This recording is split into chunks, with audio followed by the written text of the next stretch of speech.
Shalom. Selamat. Masih semangat? Di pertengahan ibadah kita masih semangat? Kalau tadi pujian kita memuji Tuhan, ya kita ini bukan karismatik ya. Jangan karismatik, loncat-loncat begitu, udah firman Tuhan dengar, capek gitu, bukan. Tapi kita memuji Tuhan itu, Tuhan menciptakan seluruh tubuh kita. Bukan hanya suara kita, bukan hanya mulut kita. Coba lihat, apakah semua ini adalah mulut? Tidak. Yang berarti Tuhan bukan memohon, tetapi Tuhan layak menerima pujian kita dari seluruh keberadaan kita. Tubuh kita, gerakan kita, sukacita kita. Nyanyi sukacita. Kayak emang gak mau.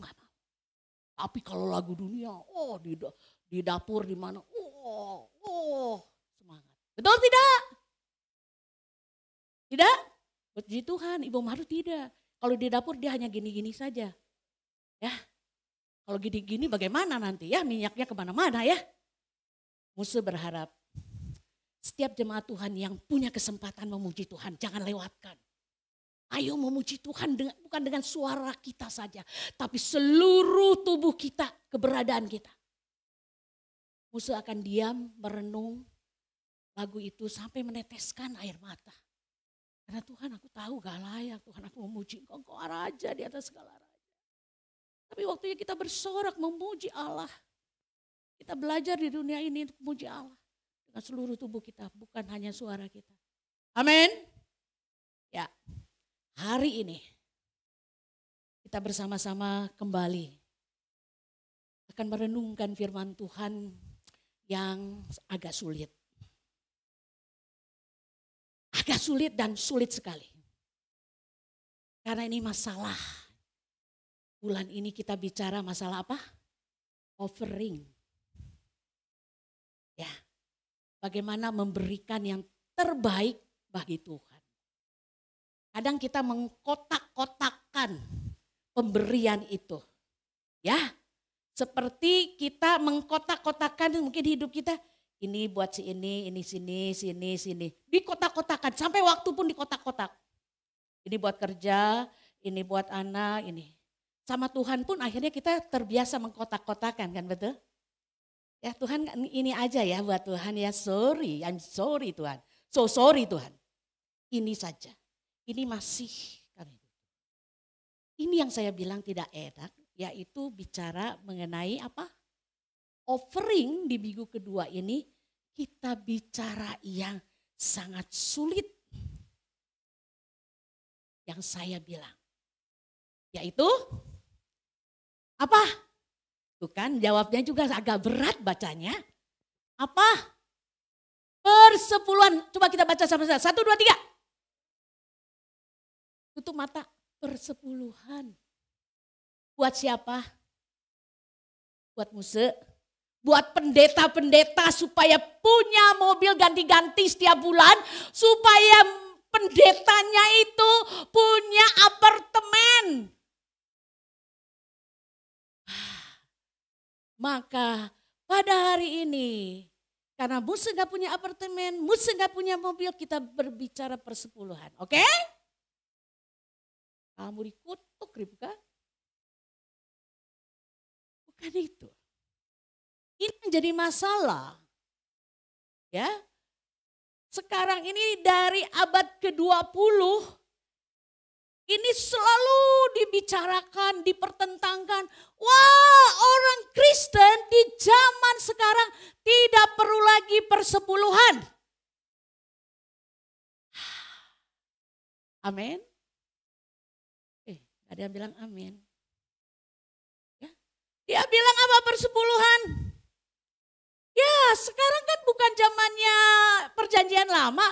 Perjanjian lama kan itu berbicara tentang perpuluhan, tapi mana perjanjian baru bicara tentang perpuluhan.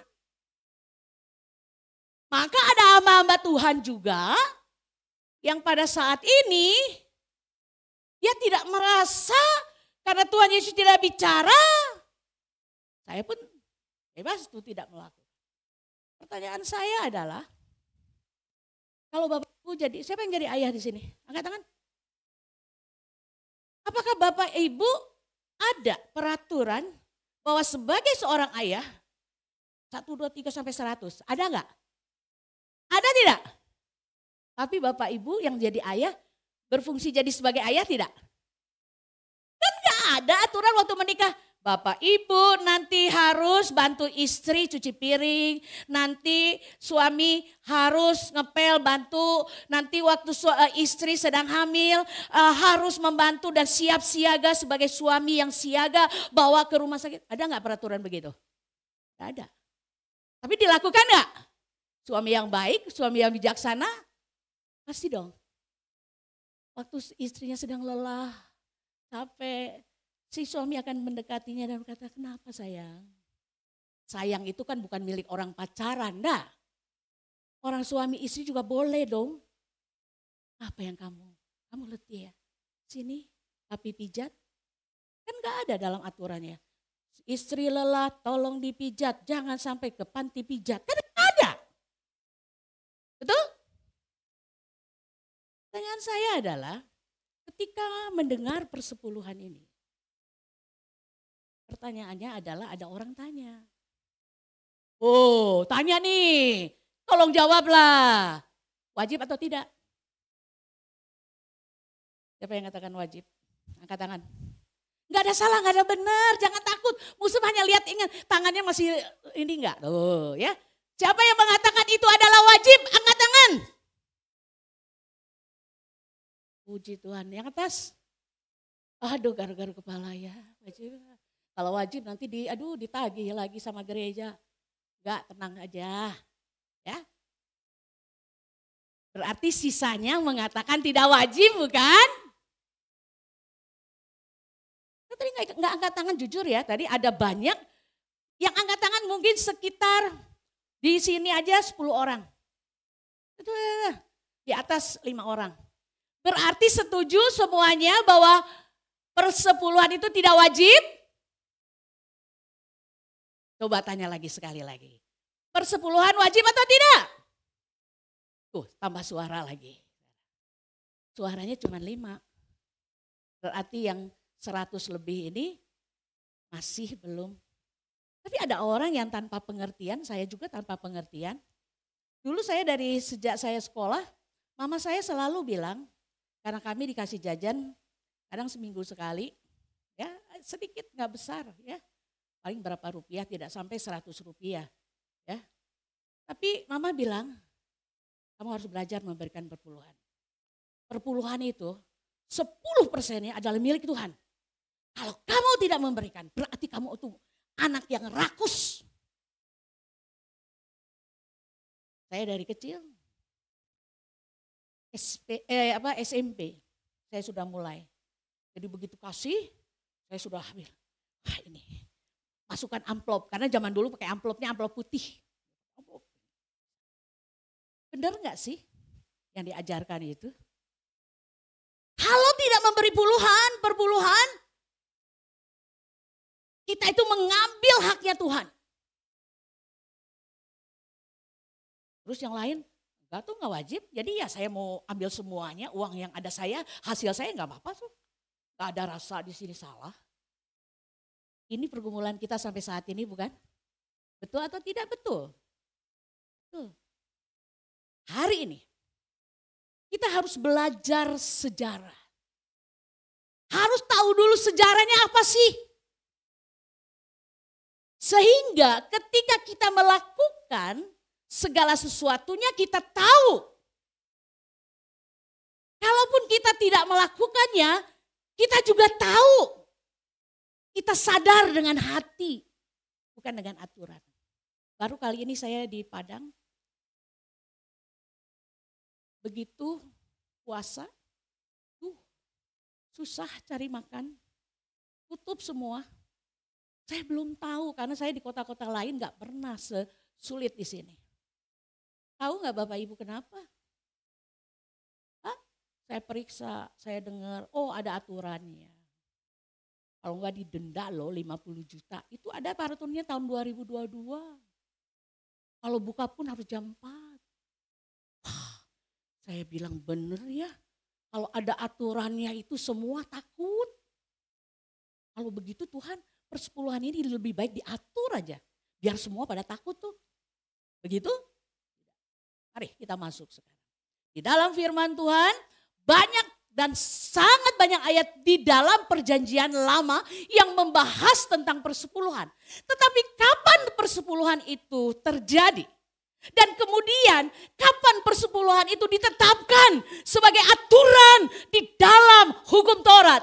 Dan kemudian apakah ketika Yesus hadir, ketika Yesus lahir di dunia ini, setelah zaman para rasul dan sampai zaman ini, bagaimana persepuluhan itu?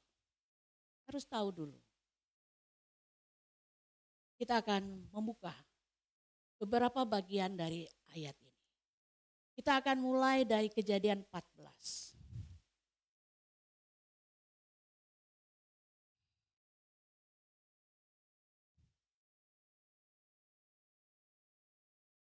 Saya berusaha untuk menyampaikan sejarah historisnya sampai terakhir dalam waktu yang sesingkat-singkatnya. Padang. Waktunya Padang supaya cepat. Kita baca terlebih dahulu Kejadian 14 sama-sama. Ayat 18 sampai dengan 20. Kita baca 1, 2, 3.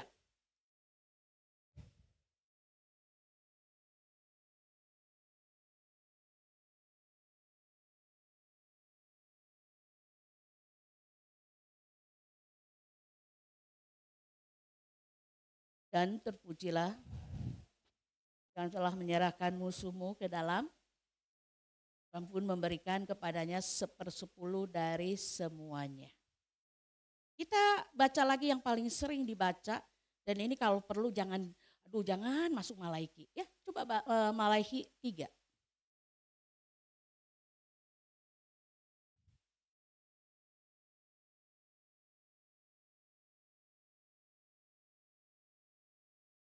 Ya, Malaiki 3, di sana ayat 6 sampai dengan 10.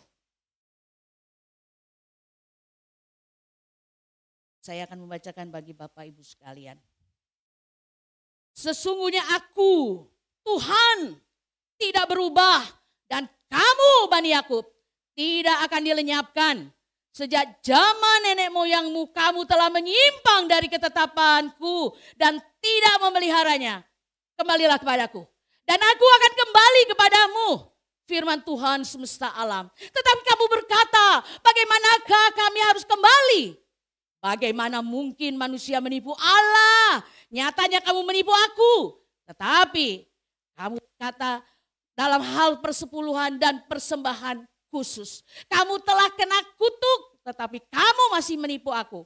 Hai kamu seluruh bangsa, bawalah seluruh persepuluhan itu ke dalam rumah perbendaharaan supaya ada persediaan makanan di baitku. Ujilah aku, firman Tuhan semesta alam.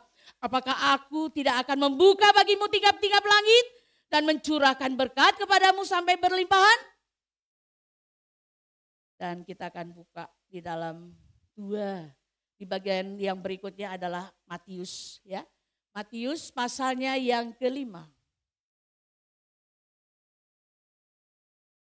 Kita baca dulu ya beberapa ayat ini supaya nanti kita tidak buka tutup Alkitab, kita bisa konsentrasi, ya. Kita baca bersama-sama 17 sampai dengan 20. Saya baca ayat 17, jemaat membacakan ayat 18. Yesus dan hukum Taurat. Janganlah menyangka aku datang untuk meniadakan hukum Taurat atau kitab para nabi. Aku datang bukan untuk meniadakannya, melainkan untuk menggenapinya.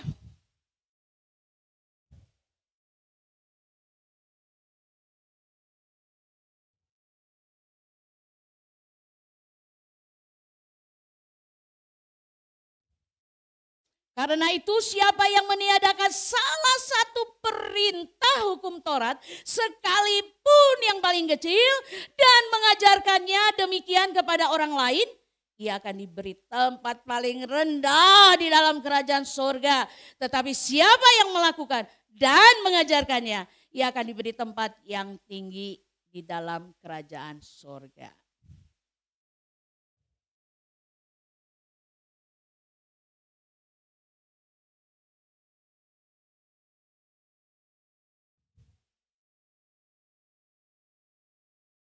Satu lagi ya, 2 Korintus ya.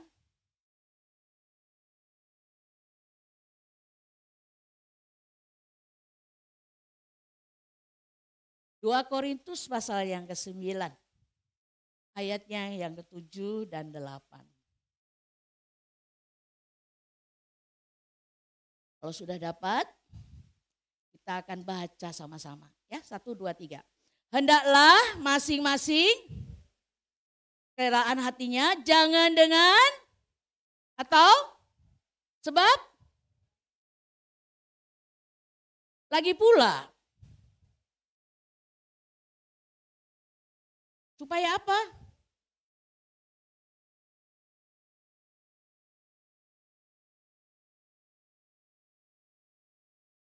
Cukup. Ya, kita membaca firman Tuhan ya, sudah cukup. Sekarang kita perhatikan. Kita akan mulai sejarah ini. Supaya dengan tahunya sejarah, kita bisa menghormati, menghargai, dan melakukan segala sesuatu. Bukan dengan terpaksa. Bukan karena ada peraturan. Ya, di sana ada letter P dicoret. Apa artinya enggak boleh parkir? Itu karena peraturan. Tetapi tanpa tanda itu kita juga tahu bahwa ini tidak boleh parkir karena ini membuat macet jalanan. Itu kesadaran. Untuk memunculkan kesadaran itu dari hati yang terdalam. Dan jangan merasa bersalah. Dan jangan merasa terkutuk ya. Aduh, saya selama ini belum pernah memberikan persepuluhan. Apa sih persepuluhan itu?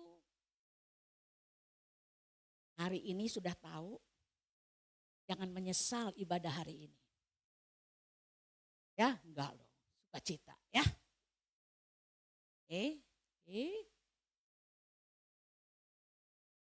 Wah, mati lagi ini. Baterai, ada baterai ini kah? Baterai kecil? Ini saya kesulitan. Ya. Kita akan melihat terlebih dahulu historis persepuluhan. Dari mana ya persepuluhan itu mulai? Dan kenapa terpikirkan 10%? Kenapa tidak 20-an, 30-an? Yang muncul adalah 10%. Karena dalam perjanjian lama, Bapak Ibu, orang-orang yang tidak percaya pun mereka melakukan, memberikan kepada dewa-dewa mereka 10%. 10/10. Tapi bagi kita orang percaya, kita harus percaya bahwa angka 7, angka 10 itu adalah angka yang sempurna. Untuk kita berikan bagi Allah. 10. Tangan kita ada berapa? Jarinya, kok tangannya jadi 10? Tangan kita ada berapa? 2, tapi jarinya ada 10. Ini sempurna. Begitu anak lahir, tangannya diperiksa, kakinya diperiksa, jari-jarinya diperiksa. Sempurna. Betul? Mama-mama, papa-papa, begitu lahir anaknya. Dari mana ini mulainya? Ya. Yang pertama, Bapak Ibu, jemaat yang dikasihi di dalam Tuhan. Pertama sekali, perpuluhan itu dilakukan oleh Abraham. Ya, kalau lihat di sini ya lingkarannya dari Abraham, Yakub, Musa, Tuhan Yesus, para rasul dan sampai sekarang. Jadi kita mulai sejarah itu. Apa yang dilakukan Abraham? Sehingga ini pertama kalinya persepuluhan diberikan. itu Abram berperang dengan raja-raja dan kemudian dia ingin menyelamatkan keponakannya. Lot akhirnya diberikan keselamatan itu. Diberikannya kemenangan itu. Maka pada saat itu ada Melkisedek datang pada dia dan mengatakan kamu sudah diberkati. Kamu sudah menang. Sudah diberikan yang terbaik. Apa yang dilakukan oleh Abram? Dia mengatakan, lalu ia memberkati Abram, katanya, diberkatilah kiranya Abram oleh Allah yang Maha Tinggi, pencipta langit dan bumi, dan terpujilah Allah yang Maha Tinggi yang telah menyerahkan musuhmu ke tanganmu. Lalu Abram memberikan kepadanya sepersepuluh dari semuanya itu. Dari semua barang rampasannya dia berikan sepersepuluhnya dan sisa-sisanya itu bukan untuk dirinya. Kalau dibaca di dalam perikop itu dia berikan kepada orang-orang yang bersama dengan dia. Ini pertama kali muncul ini Abram yang memberikan dari hatinya. Dan Allah tidak mengatakan dan Allah tidak meminta. Kalau jemaat sekalian membaca bagian ini tidak ada permintaan dari Allah. Sama sekali. Tetapi dari Abram sendiri. Hatinya ingin memberikan sepersepuluh. Persepuluhan itu sebagai ungkapan terima kasih. Karena dia sudah menerima yang terbaik. Sepersepuluh besarnya diberikan kepada Imam Melkisedek. Kemudian berlanjut. Yang kedua siapa? Apa yang dilakukan oleh Yakub? Apa yang dilakukan oleh Yakub?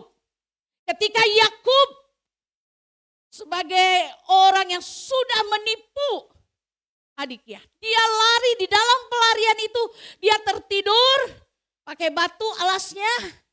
Kemudian dalam mimpi itu dia dapat penglihatan bagaimana ada tangga ke surga.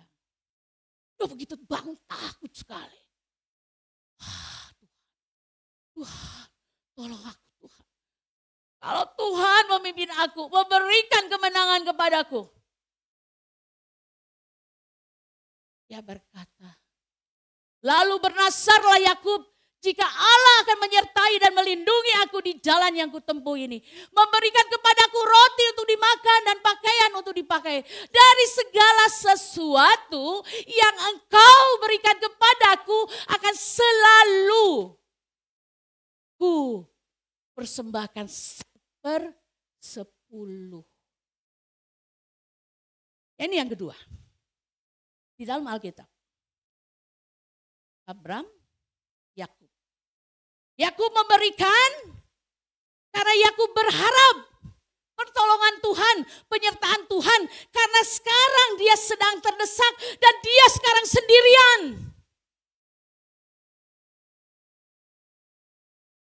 Yakub melakukannya. Dia bernasar. Diberikannya kepada Allah. Ada enggak perintah di sini harus memberi persepuluhan? Enggak ada. Tapi dari pribadi mereka sendiri. Yang ketiga, ini enggak bisa ya, jadi coba Muse pelan-pelan tapi tidak terlalu lambat. Ya. Apa yang diberikan sekarang yang dikatakan Musa? Di sini jemaat, ketahuilah. Tuhan baru memberikan perintah untuk memberikan sepersepuluh baru di sini. Kepada Musa sebagai satu peraturan dalam hukum Taurat. Tetapi diberikannya bukan kepada jemaat. Tapi dia berikan kepada siapa? Lewi. Kenapa Lewi? Kenapa suku Lewi? Bangsa Israel terdiri dari berapa suku? 12 suku. Dan Tuhan mengatakan, hai satu suku. Ingat ya, bukan satu orang ya, satu suku ya. Satu suku itu bisa ratusan, bisa ribuan, betul? Betul? harus bisa. Harus memberikan bagianmu 1/10 itu kepada bangsa atau Bani Lewi. Karena mereka tidak boleh bekerja. Mereka harus merawat kemah pertemuan. Bait Allah. Siapa yang akan mengajarkan jemaat bangsa ini tentang Tuhan? Bagaimana kalau tidak ada yang sungguh-sungguh fokus untuk mengajar, untuk membimbing jemaat atau umat Allah pada waktu itu. Tetapi kalau kita baca di sini mengenai Bani Lewi, Bani ya, bukan orang Lewi, kalau orang itu satu. Bani Lewi, sesungguhnya aku berikan kepada mereka segala persembahan persepuluhan di antara orang Israel sebagai milik pusakanya. Untuk apa? Membalas pekerjaan yang dilakukan mereka. Pekerjaan pada kemah pertemuan. Mereka kerja, tidak boleh kerja di luar. Ya, ngegojek gitu ya. Atau kerja di pabrik, nggak boleh. Ini.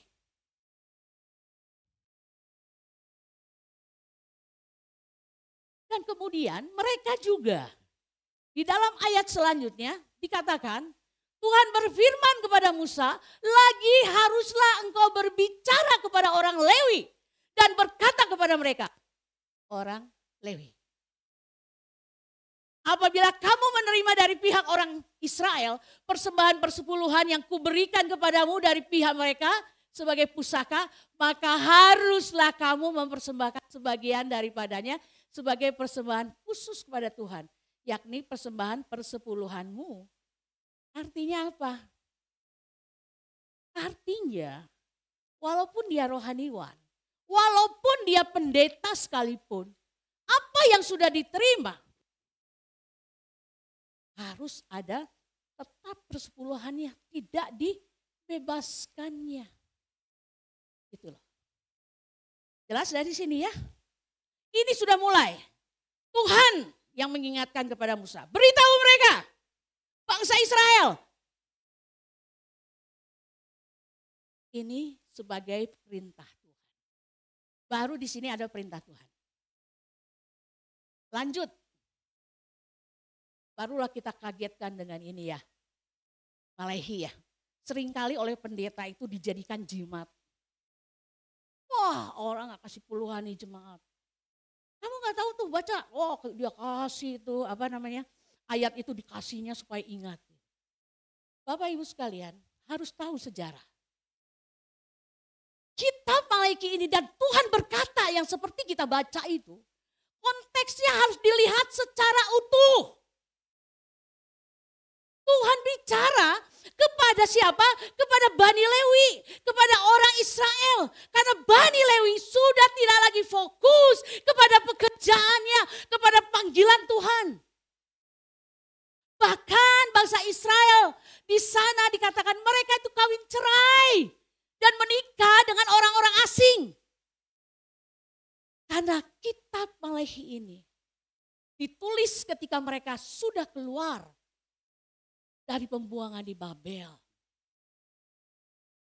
Ya, ini sejarahnya. Jadi jangan sampai, hai pendeta-pendeta menggunakan ini supaya mengutuki jemaatmu. Tidak.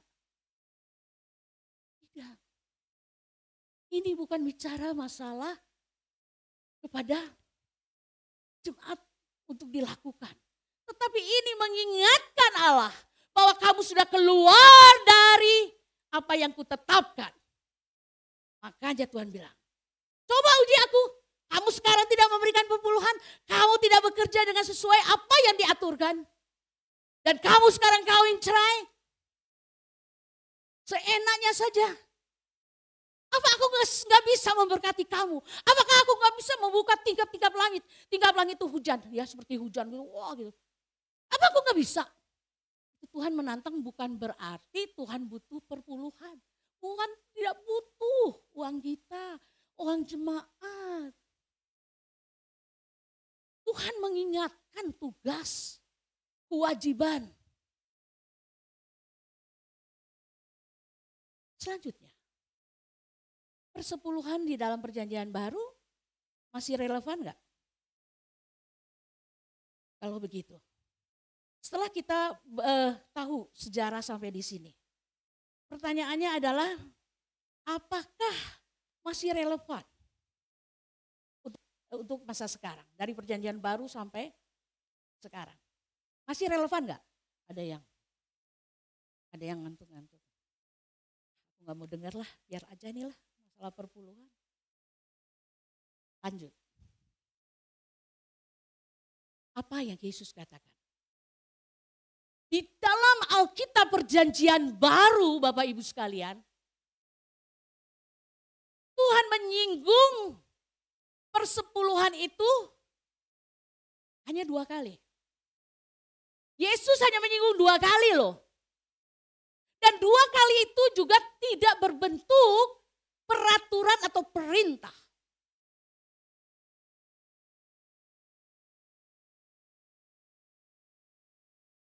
Ini dikatakan waktu orang Farisi, ahli Taurat itu mencobai Yesus. Dia katakan, dia tegur dia, apa katanya? Kamu bayar 10-an.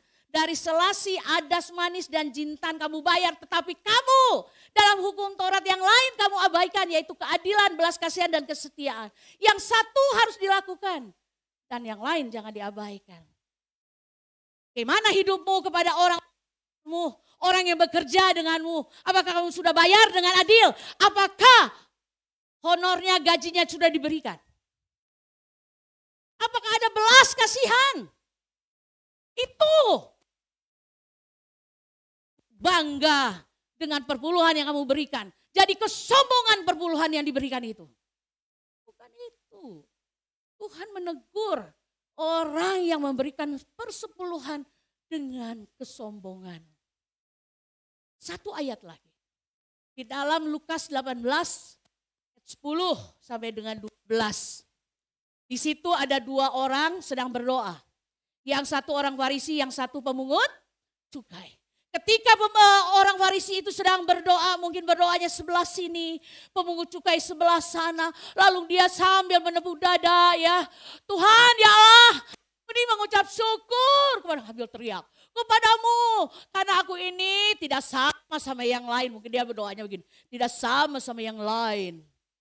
Aku bukan perampok, aku bukan pezina. Terus dia bilang apa lagi? Aku tidak seperti dia.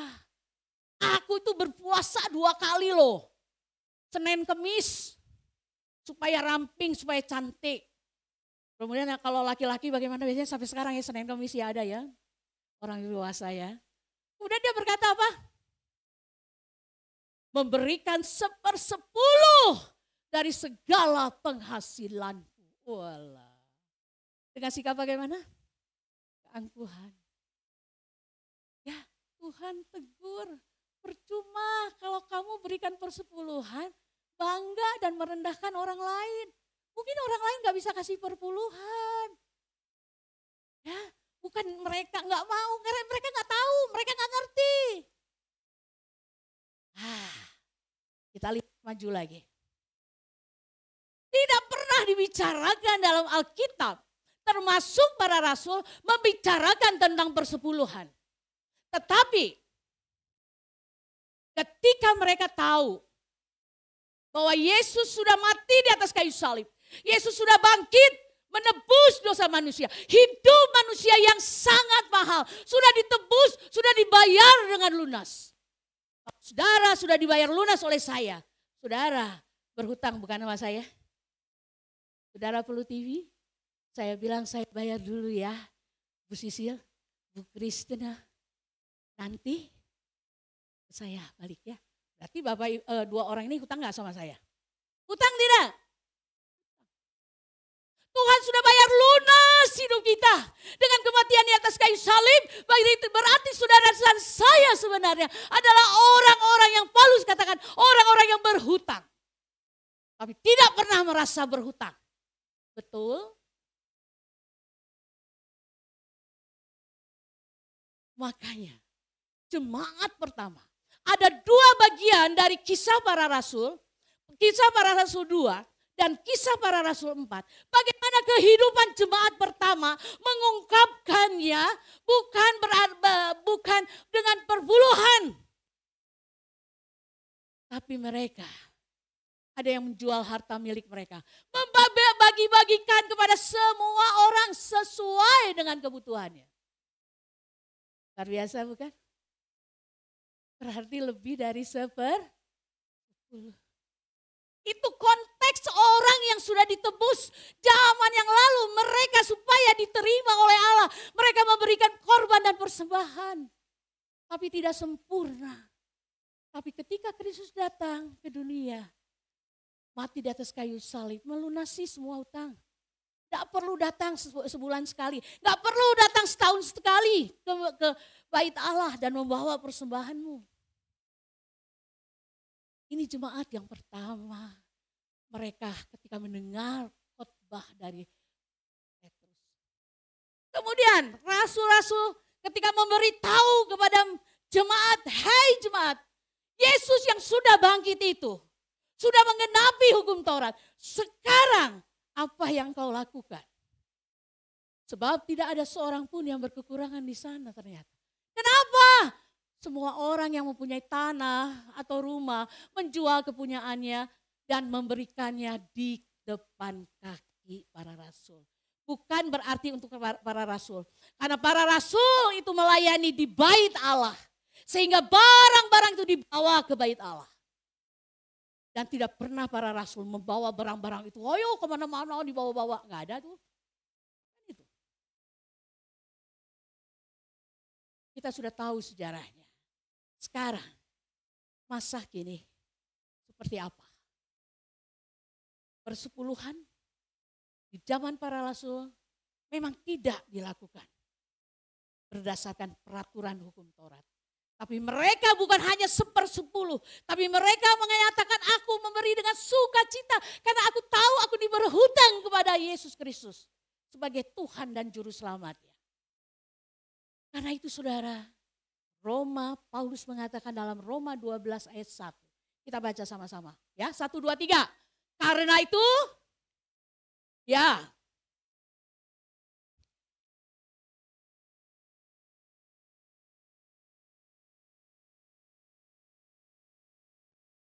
Ibadah yang sejati. Jadi kalau kita mau beribadah, kita sudah dimenangkan. Ingat Roma 12 ayat 1. Karena itu saudara-saudara, Paulus katakan demi kemurahan Allah. Kita sudah menerima kemurahan Allah. Apa yang tidak kita terima dari Allah. Sehingga kita begitu memegang harta kita, ketakutan jatuh miskin. Karena saya pernah dengar hamba Tuhan bicara dengan saya. Kenapa kamu tidak memberi? Kenapa kamu pelit sana? Enggak harusnya membantu. Saya takut, saya hidup sendiri. Saya takut jatuh miskin. Maaf, bukan di sini. Ketika saya melayani sama-sama puluhan tahun dengan dia, saya terkejut pada akhirnya. Ternyata, demi kemurahan Allah aku menasehati kamu. Saya menasehati saudara sekalian, saya menasehati diri sendiri. Persembahkanlah hidupmu, tubuhmu. Bicara tubuh adalah keseluruhan hidup kita sudah dibeli. Saudara dan saya adalah orang-orang yang berhutang. Sehingga apapun yang kita mau berikan. Bukan lagi karena peraturan. Walaupun di dalam amplop persembahan masih banyak gereja menuliskan persepuluhan. Tidak apa-apa. Tetapi ukuran kita sekarang terbuka. Itu standar perjanjian lama. 10%. Tetapi bagi saya sekarang, saya tidak melihat apakah itu 10%. Saya lakukan. Sebelum saya berkhotbah, saya sudah lama lakukan. Saya tidak mau menilai akan pengorbanan Kristus di atas kayu salib dengan berkat-berkat yang saya terima. Saya mengatakan, Tuhan, Engkau pantas 10% dari saya. Ampuni saya Tuhan. Sehingga saya selalu membuat pengelolaan keuangan. Mana untuk Tuhan? Berapa besar? Ini untuk sosial karena firman Tuhan katakan. Dari uang yang ada pada kita. Itu ada uang orang miskin. Barulah saya untuk sendiri. Kenapa? Supaya saya tidak berkelebihan hidup saya. Saya tidak rakus. Saya tahu ada Tuhan dalam hidup saya. Sehingga saya mengatur. Jangan sampai saya mau menggunakan lebih besar dengan apa yang. Sering saya bilang kepada anak-anak muda, saya nggak mau makan di sana. Kenapa? Ya persembahan yang saya berikan dengan saya makan di sana, aduh kayaknya enggak deh. Ya, saya harus pikirin dulu persembahan saya. Tapi kok saya gemuk aja? Iya, puji Tuhan. Senyum-senyum kan? Pernah lihat saya kurus? Belum kan? Janganlah. Sekarang ada pertanyaan. Ini bagian terakhir. Jadi saya cepat selesai. Ini saya biasa seminar ini paling minimal 1 jam. Ya, ini enggak ya. Pertama, sekarang jawab masing-masing di hati aja. Persepuluhan berlaku hanya perjanjian lama? Ya. Jawab di hati. Perpuluhan diberikan kepada siapa? Kepada Musa, pendeta? Kepada gereja. Kalau gereja kita, ini yang lihat, yang dengar live streaming sekali lagi saya bilang. Kalau gerejamu benar dipimpin seorang majelis yang bertanggung jawab tentang keuangan, kau berikan. Bawa ke gereja tersebut. Tetapi kalau gerejamu memberikan kepada hamba Tuhan secara pribadi, siapa bendaharanya? Istrinya. Siapa ketua majelisnya? Anaknya. Saudara, berikan. Di luar sana masih banyak gereja-gereja, hamba-hamba Tuhan yang mengelola gereja bukan sebagai perusahaan. Bawa ke gereja supaya gereja kita tidak perlu meminta-minta, pinjam-pinjam. Karena ini saya pernah alami. Dari mulai saya pelayanan, saya sudah ada hutang gereja yang harus dilunasi. Setelah saya tahu kenapa, karena mereka belum punya hati untuk memberi. Berapa besarannya? Sekarang kita bisa jawab. 10%? Juga nih. Wah, besok-besok nih harus gimana nih? Ya itu tanggung jawab kita ya kepada Tuhan.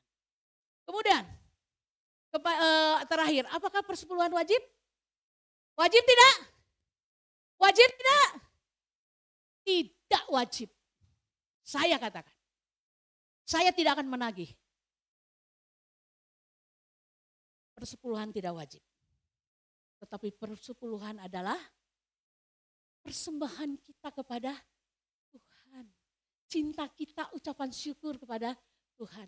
Seperti 1 Korintus. Dengan apa? Dengan kerelaan hati. Jangan sedih hati atau terpaksa, enggak perlu. Sekarang sudah ngerti perpuluhan. Jangan terpaksa. Persepuluhan dalam PB sifatnya bukan merupakan aturan dan kewajiban agama. Tapi kesadaran hati kita yang telah ditebus oleh kematian dan kebangkitan Kristus. Ukurannya bukan 10%. Sekarang ukurannya apa? Kesadaran. Ukurannya apa? Kerelaan. Ukurannya apa? Tidak terpaksa. Itu ukurannya. Orang percaya tetap memberi persembahan 1/10, tetapi memberi persembahan jauh lebih besar daripada persepuluhan. Sebab itu sudah dibayar lunas oleh siapa? Oleh Yesus. Dan kita adalah milik Kristus. Bukan milik pribadi kita. Kesimpulan yang terakhir hanya 1 kalimat. Kita memberikan persepuluhan dengan rela, hati dan sukacita bukan karena peraturan. Sebagai bentuk ucapan syukur, bukan keterpaksaan. Ini yang harus dicatat yang terakhir. Yang lain lupa pada awalnya sejarahnya apa sih? Aduh, apa sih tadi sejarahnya? Aduh. Ini aja yang terakhir. Ayo bangun. Baca sama-sama. 1, 2, 3. Kita memberikan bukan karena sebagai bentuk ucapan syukur, bukan keterpaksaan. Makanya saya tidak ragu. Ketika saya di gereja dulu dan saya di gereja sekarang, saya tidak perlu diedarkan jemaat saya. Saya dengan bangga katakan pada orang, gimana nih, kapan nih persembahannya, lagunya yang mana ya? Tidak ada, jemaat saya itu dididik sudah dewasa. Karena itu bukan diedarkan, diminta persembahannya. Tapi bawa persembahan. Masing-masing bawa. Nggak mau bawa nggak apa-apa, tanggung jawab sendiri kok. Bagi saya begitu. Harus mendewasakan jemaat. Jangan jadi di sini banyak bayi-bayi. Yang harus dikasih tahu. Tapi dia tahu, saya harus membawa. Jadi saya bilang kepada jemaat yang baru, gimana musuh kok persembahannya nggak ada ya? Bapak Ibu, saya bilang, Bu maaf, itu persembahannya di kotak. Saya mengajarkan anak-anak saya dewasa, dia sendiri yang bawa. Bukan diminta. Amin.